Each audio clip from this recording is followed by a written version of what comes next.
The Great Hall of the Galactic Council buzzed with quiet conversation as representatives from across the galaxy gathered for their monthly session. Today's agenda held special importance: the final evaluation of Earth's newest species, humans. Dr. Vextar, the Council's chief xenobiologist, stood at the center podium with his 6 arms holding multiple data tablets. His insect-like eyes scanned the assembled delegates as he began his presentation. The massive chamber, carved from a single asteroid and floating in neutral space, held beings from over 200 different worlds. Honored council members. Dr. Vextar clicked in his native tongue, which the universal translators converted to standard galactic speech. After 6 months of careful observation, we have reached our conclusions about the human species from the 3rd planet of the Sol system. The council chamber grew silent. First contact evaluations always carried weight, but this one felt different. Humans had appeared seemingly overnight, their crude but functional faster-than-light ships suddenly dropping out of hyperspace near council monitoring stations. Unlike most species, they had immediately requested peaceful contact rather than making territorial claims or issuing challenges. Captain Jake Morrison sat in the human observation section, his plain blue uniform standing out among the elaborate robes and armor of other species representatives. His ship, the diplomatic vessel Horizon, had been humanity's first ambassador to the galaxy. For 6 months, he had patiently answered questions, provided cultural data, and demonstrated human technology to council scientists. The humans present a fascinating case study, Dr. Vextar continued, his mandibles clicking as he spoke. In all our centuries of contact with new species, we have never encountered a race so openly committed to avoiding conflict. The Zephyrian war chief, Commander Thexaval, shifted his massive bulk in his reinforced chair. His species had joined the council after a brutal 30-year war that had nearly destroyed 3 star systems. Explain this assessment, Dr. Vextar. What evidence supports such a claim? Dr. Vextar activated his holographic display, showing images of Earth's major cities. Observe their urban centers. Unlike warrior races, humans build monuments to peace, not conquest. They have structures dedicated to remembering the victims of war, not celebrating victories. The images shifted to show the United Nations building in New York. They created a global organization called the United Nations, specifically to prevent wars between their own kind. When we asked Ambassador Lisa Parker about human military history, she spoke with visible sadness about the horrors of warfare. Several council members nodded approvingly. The Ethereal Collective's representative, a being of pure energy contained in a crystalline shell, pulsed with interest. Did they demonstrate any advanced weapons technology? None whatsoever, Dr. Vextar replied. Their ships carry only basic defensive systems. When we offered to show them our military technologies for educational purposes, they politely declined. Captain Morrison specifically stated that humans prefer to solve problems through talking rather than fighting. The holographic display showed footage from various human council meetings over the past months. In each scene, human representatives spoke earnestly about cooperation, trade, and mutual understanding. President Kelly Davis appeared on screen, delivering a speech to the Earth Assembly about humanity's commitment to galactic peace. We believe war is the failure of civilization, President Davis had said, her voice carrying across the council chamber through the recording. Humanity has learned from its violent past. We want no part in galactic conflicts. We seek only to contribute to peace and prosperity for all sentient beings. The council's military advisor, General Kexthon of the Blade Caste, leaned forward with interest. His species had evolved from predator hunters and respected strength above all else. What of their physical capabilities? Their reflexes, their ability to fight if cornered? Remarkably average, Dr. Vextar responded. Human physiology shows no special adaptations for combat. They lack natural weapons, armor, or enhanced speed. Their reaction times fall within normal parameters for carbon-based life forms. Most interestingly, their stress responses to combat scenarios show extreme elevation, suggesting genuine fear of violent situations. Captain Morrison listened to the evaluation with careful attention, occasionally taking notes on a simple paper tablet. He had answered hundreds of questions about human culture, technology, and history. The Council had been particularly interested in human conflicts, seeming surprised by humanity's apparent regret over past wars. The humans have provided extensive documentation of their historical conflicts, Dr. Vextar continued. What makes their case unique is their consistent pattern of mourning their own warriors. They build memorials to the dead, not shrines to victory. They write poems about the tragedy of war, not songs of conquest. The Council had been fascinated by human literature and art. When shown epic tales from other species that glorified battle and conquest, human representatives had seemed genuinely disturbed. Ambassador Parker had explained that humans preferred stories about heroes who saved lives rather than those who took them. Based on our comprehensive analysis, Dr. Vextar concluded, we recommend classifying humans as a pacifist species. They show every indication of being natural mediators and peacekeepers. Their psychological profiles suggest they would make excellent diplomatic intermediaries for resolving conflicts between more aggressive species. The vote proceeded quickly. Species after species approved the pacifist classification. The Korthak Empire's representative, Warlord Gexmore, barely paid attention to the proceedings. His species viewed peaceful races as potential prey, but Council membership provided protection that made direct conquest impossible. Motion approved, announced the Council speaker. Humanity is hereby granted provisional membership in the Galactic Council with full diplomatic rights and limited military obligations. They will be assigned territories in the Outer Rim sectors, where their peacekeeping abilities can be best utilized. Captain Morrison stood and bowed respectfully to the Assembly. On behalf of humanity, I accept this honor. We look forward to contributing to galactic peace and stability. As the Council session ended, delegates filed out discussing the new members. Most agreed that humans would make useful additions to the Council, particularly for resolving disputes between more warlike species. Their obvious distaste for violence and commitment to peaceful solutions would serve the galaxy well. None of them noticed the small smile that crossed Captain Morrison's face as he prepared his report for Earth. The evaluation had proceeded exactly as planned. 3 months after humanity's peaceful acceptance into the Galactic Council, the Outer Rim territories faced their greatest threat in decades. The Korthak Empire, a brutal collection of warrior clans that had terrorized the galaxy's edge for centuries, began moving their war fleets toward Council space. Warlord Gexmore stood on the bridge of his flagship, the Blood Harvester, studying holographic displays of Council territories. His scarred face bore the ritual markings of a dozen conquered worlds. The Korthak had been watching Council activities for years, waiting for the right moment to strike. The humans, Gexmore growled to his war chief, pointing at the Outer Rim assignments with one clawed finger. The Council has placed their weakest members in the most vulnerable positions. These pacifist humans will break immediately. The Korthak had built their empire on a simple principle: attack the weak, avoid the strong. Their intelligence networks had provided detailed reports on every Council species. The humans, classified as natural peacekeepers with minimal military capability, presented perfect targets. On the human colony of New Terra, Civilian Administrator Ben Walsh was reviewing supply reports when his communication console began flashing red. The colony housed nearly 50,000 humans, most of them families of researchers and traders. New Terra served as humanity's primary research station, studying the unique plant life that grew in the system's mineral-rich soil. "Sir," called his assistant Mary Johnson from across the administrative center. "We're receiving multiple contacts on long-range sensors, ships approaching from the galactic south." Ben frowned and walked to the sensor station. The displays showed at least 30 large vessels moving in formation toward their system. "Are they broadcasting identification codes?" "No, sir," Mary replied, her voice growing concerned. "They're not responding to our standard greeting protocols either." Within hours, the first Korthak scout ships entered the New Terra system. Ben watched from the colony's command center as the alien vessels moved with obvious hostile intent.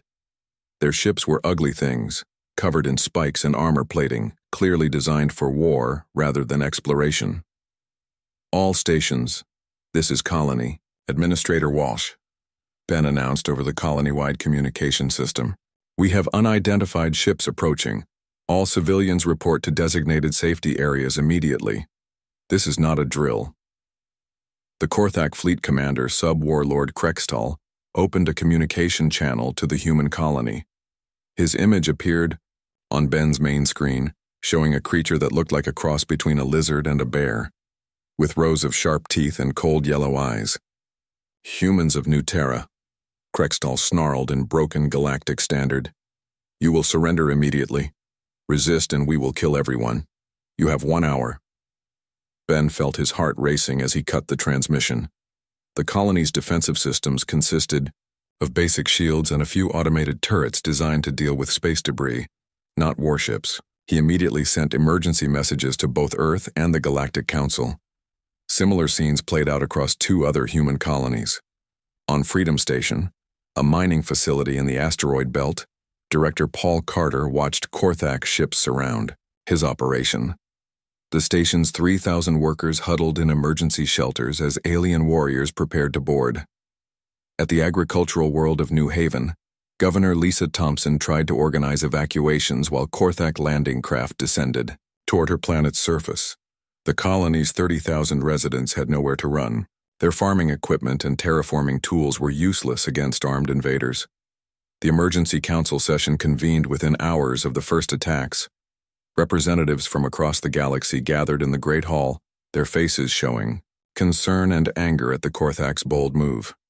This is an act of war against council members, declared General Kexthon, his blade-like appendages clicking with agitation. We must respond with immediate military force. Dr. Vextar consulted his data tablets frantically. The humans have minimal defensive capabilities. Their colonies will be overrun within days. We need to dispatch the Galactic Defense Fleet immediately. But when the Council contacted Earth, they received an unexpected response. Admiral Katie Brooks appeared on the main communication screen, her face calm and composed. Behind her, the command center of Earth's military headquarters buzzed with quiet activity. Admiral Brooks, who spoke the Council's military coordinator, General Zex Lyon, we are prepared to send immediate assistance to your colonies. Our fastest ships can reach New Terra within 36 hours. Admiral Brooks nodded politely. Thank you for your offer, General. However, humanity will handle this situation through our own protocols. We appreciate your concern, but military assistance will not be necessary. The council chamber fell silent. Several representatives exchanged confused glances. How could the humans possibly handle 3 simultaneous attacks without help? Admiral, Dr. Vextar interjected, our analysis shows that Korthak forces significantly outgun your defensive capabilities. Surely you understand the danger your people face. We understand perfectly, Admiral Brooks replied. Nevertheless, Earth will manage this crisis. We have procedures for such situations. As the communication ended, something remarkable began, happening across human space. Ships that the Council had catalogued as civilian vessels suddenly changed course, moving with military precision toward the threatened colonies. The cargo hauler's steady progress, commanded by Captain Ryan Bell, had been transporting supplies between human settlements. Within minutes of receiving orders, the ship's outer hull began retracting, revealing weapon systems that the Council's sensors had never detected. The research vessel Deep Explorer, under Captain Amy Foster's command, had been studying nebula formations in a nearby system. As it changed course toward New Terra, hidden bays opened along its hull, deploying what appeared to be advanced fighter craft. Across the galaxy, every human ship began moving with purpose. Vessels that had seemed like simple merchants and explorers suddenly revealed their true nature.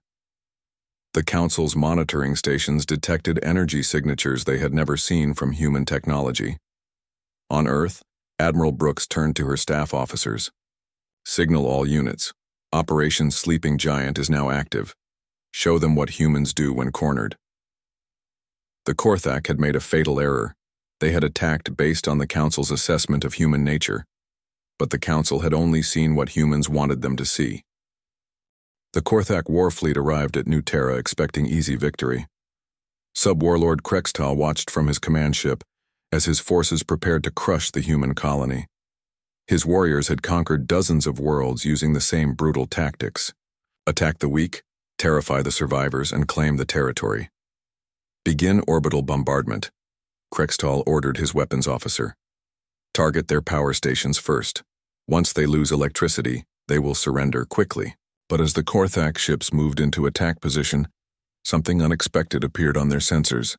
A single human vessel dropped out of hyperspace at the edge of the system. The ship looked ordinary, like the cargo haulers they had seen in Council space. One ship? Krextal laughed, showing his rows of sharp teeth. The humans send one cargo vessel against our entire fleet? This will be easier than expected. The human ship, Defiance, commanded by Admiral Pete Johnson, broadcast a message to the Korthak fleet. Admiral Johnson's voice was calm and professional as he spoke. Korthak vessels, you are attacking Galactic Council members without provocation. Withdraw immediately or face the consequences. Krextal roared with laughter. Human fool, we are 30 ships strong. You are one. Prepare to die. The Korthak fleet opened fire with everything they had. Energy beams and missile volleys streaked toward the lone human ship. But something impossible happened. The Defiance didn't try to run or hide. Instead, it moved forward, directly into the enemy fire. Advanced shield systems, far beyond anything the Council had seen from human technology, deflected the Korthak weapons with ease. The ship's hull began changing, armor plates sliding away to reveal weapon systems that made the Korthak arsenal look primitive. What is this? Krextal screamed as his sensors showed energy readings off the scale. How do they have such weapons? The Defiance opened fire. Single shots from its main guns tore through Korthak ships like paper. In less than 2 minutes, half of Krextal's fleet was debris floating in space. The remaining ships tried to retreat, but more human vessels began appearing throughout the system. Captain Nina Davis commanded the destroyer Stormbringer, which seemed to appear from nowhere near the Korthak rearguard. Her ship used some kind of stealth technology that made it invisible until it began firing. 3 Korthak cruisers exploded before they even knew they were under attack. Meanwhile, General Steve Carter had been monitoring the situation from Earth's military command center. The man who had spent 6 months pretending to be a cultural exchange coordinator was actually one of humanity's most decorated strategic planners. Phase 2, execute. General Carter ordered his communications officer. Deploy the Special Forces, units. At New Terra Colony, Administrator Ben Walsh received an encrypted message that made his eyes widen. The text was simple. Stay in shelters. Cavalry arriving in 30 minutes. What happened next would become legend throughout the galaxy.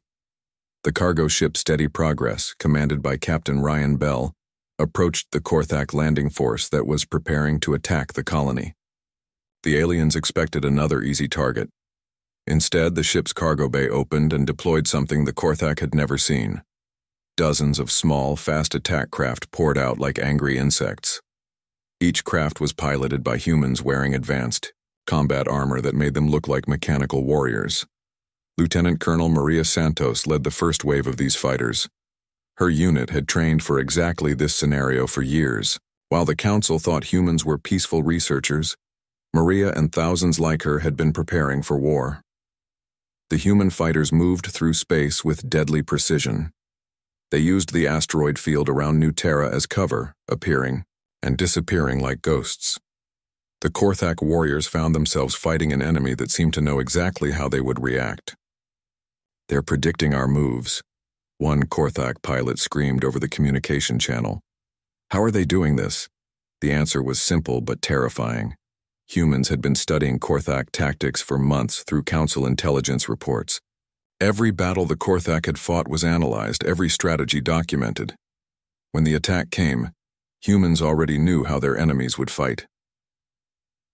On Freedom Station, the mining facility in the asteroid belt, Director Paul Carter watched as Korthak boarding ships approached his station. The aliens expected to find frightened miners hiding in their shelters. Instead, they found Sergeant Tom Wilson and his security team waiting for them. The miners were indeed civilians, but Wilson and 50 other security guards were actually military specialists disguised as station personnel. The Korthak warriors who boarded Freedom Station walked into carefully planned ambushes. The humans used the station's mining equipment as weapons, turning ore processors into projectile launchers and using the artificial gravity systems to disorient their enemies. "These are not civilians," the Korthak boarding commander reported to his ship. "They fight like trained soldiers." At New Haven, the agricultural colony, Governor Lisa Thompson revealed her own secret. The woman who had spent months discussing crop yields and soil chemistry with council agricultural experts was actually Colonel Lisa Thompson, a combat engineer who had designed the colony's hidden defenses. When Korthak landing craft touched down in the farming fields, they triggered defense systems that had been disguised as irrigation equipment. Automated turrets rose from fake grain silos, while underground bunkers opened to release human soldiers equipped with weapons that seemed far too advanced for a farming community. The most shocking revelation came when Dr. Helen Clark, the cultural anthropologist who had charmed council representatives with her discussions of human art and literature, contacted the Korthak flagship directly. "Sub-Warlord Krextal," she said, her voice no longer gentle and academic. "I am Major Helen Clark, Human Military Intelligence. We have been studying your species for 8 months. We know your ship layouts, your weapon capabilities, and your tactical weaknesses. Surrender now, or we will demonstrate exactly what humans learned from studying warfare for 10,000 years." Krextal was trapped in a nightmare. His mighty fleet was being destroyed by enemies who fought unlike anything he had ever encountered. The humans used space itself as a weapon, turning asteroids into projectiles and using gravity wells to trap his ships. Most terrifying of all, the humans fought with cold, calculated efficiency. They didn't roar battle cries or make threats. They simply eliminated targets with mechanical precision, as if warfare was just another job that needed to be done properly. Within 6 hours of beginning their attack, the Korthak invasion force was completely destroyed. Of the 90 ships that had attacked human colonies, only 12 escaped to tell the tale of what they had witnessed. The galaxy was about to learn that humans didn't fear war. They had simply mastered it so completely that they preferred not to use it unless absolutely necessary. The emergency council session convened 24 hours after the last Korthak ship fled human space. The Great Hall buzzed with shocked whispers as representatives from across the galaxy tried to understand what they had witnessed. The impossible had happened. A supposedly pacifist species had completely destroyed one of the galaxy's most feared military forces. Dr. Vextar stood at his usual position, but his 6 arms trembled as he held his data tablets. His insect-like eyes darted nervously around the chamber. The xenobiologist who had confidently classified humans as peaceful now faced the collapse of everything he thought he knew about the species. "Honored council members," Dr. Vextar began, his voice lacking its usual authority. "We have received preliminary reports from the human territories. The results are unprecedented." The main holographic display activated, showing the aftermath of the Korthak invasion.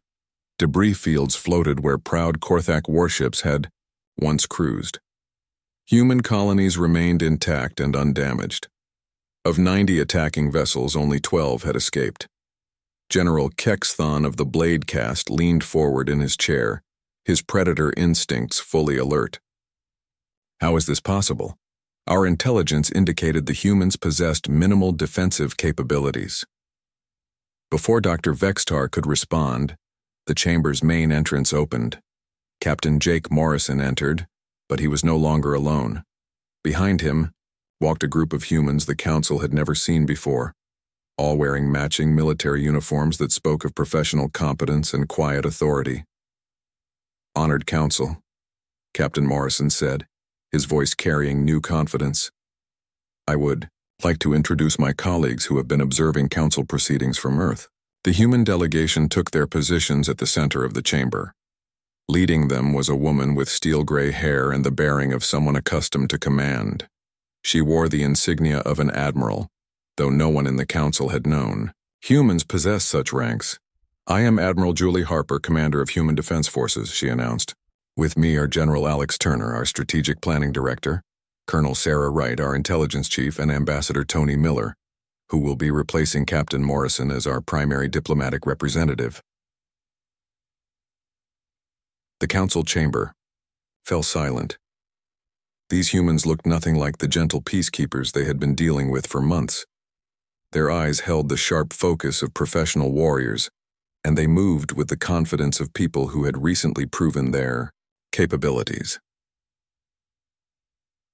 Ambassador Miller stepped forward, his diplomatic smile now carrying an edge that made several council members uncomfortable. We believe some clarification is needed regarding humanity's classification within the council structure. Dr. Vextar fumbled with his tablets. But our comprehensive analysis clearly showed that humans fear warfare. Your own representatives spoke passionately about the horrors of conflict. We do consider war horrible, General Turner replied calmly. That's precisely why we became so good at it. A species that understands the true cost of violence learns to end conflicts quickly and decisively. Colonel Wright activated her own holographic display, showing detailed intelligence reports that made several council members gasp. The information was comprehensive, covering military capabilities, resource assessments, and strategic vulnerabilities of every major council species. While Captain Morrison and our diplomatic team were conducting cultural exchanges, Colonel Wright explained, our intelligence services were conducting comprehensive threat assessments.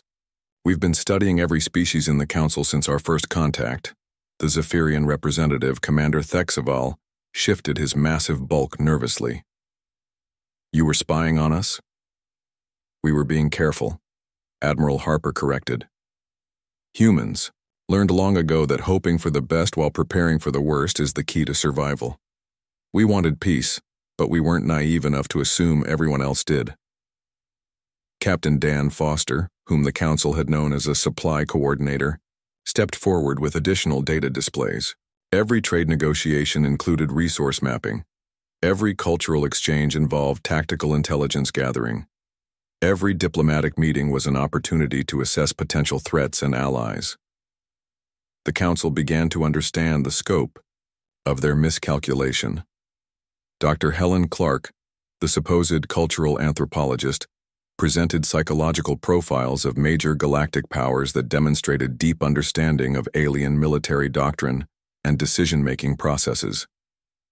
You see, Dr. Clark explained, humans developed something unique in our evolutionary history.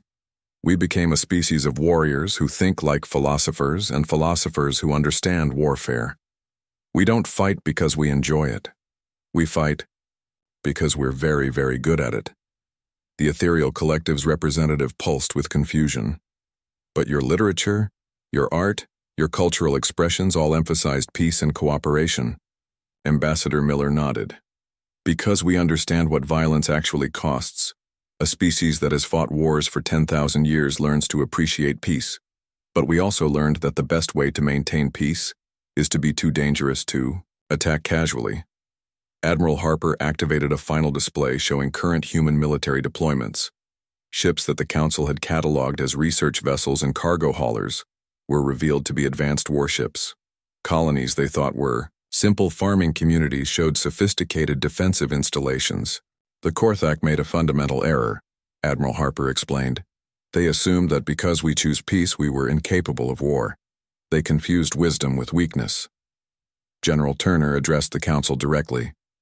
Humans have a saying, walk softly and carry a big stick. We prefer diplomacy, negotiation, and cooperation. But when someone threatens our people or our allies, they discover why humanity survived and thrived on a planet where everything tried to kill us. The report from the surviving Korthak ships had already reached the Council. The few warriors who escaped spoke in terrified whispers about human fighters who moved like ghosts, weapons that defied understanding, and tactics that seemed to predict every Korthak move before it happened. Sub-Warlord Krextal's final transmission before his flagship was destroyed had been a warning to the Korthak Empire. Do not fight the humans. They are not what they seem. They are death itself wearing a friendly face. Within hours of the Council session, news of humanity's military capabilities spread throughout the galaxy. The Korthak Empire, which had terrorized the Outer Rim for centuries, immediately sued for peace. Other aggressive species quietly canceled expansion plans that might bring them into conflict with human interests. The Council voted unanimously to reclassify humanity from pacifist species to strategic alliance priority. Admiral Harper was offered the position of Supreme Military Coordinator, responsible for galactic defense planning. "We accept," Admiral Harper said simply. "But understand this, we will continue to prefer peace. We will still choose diplomacy over warfare whenever possible. We will still mourn our dead and regret the necessity of violence." She paused, her eyes meeting those of every council representative. "But if you threaten the innocent or attack the defenseless, you will discover that the most dangerous predator in the galaxy is the one that chooses when to hunt." The galaxy had learned its lesson. Humanity didn't fear war. They had simply mastered it so completely that they understood when it was truly necessary, and that made them the most terrifying allies and the most valuable friends any species could have.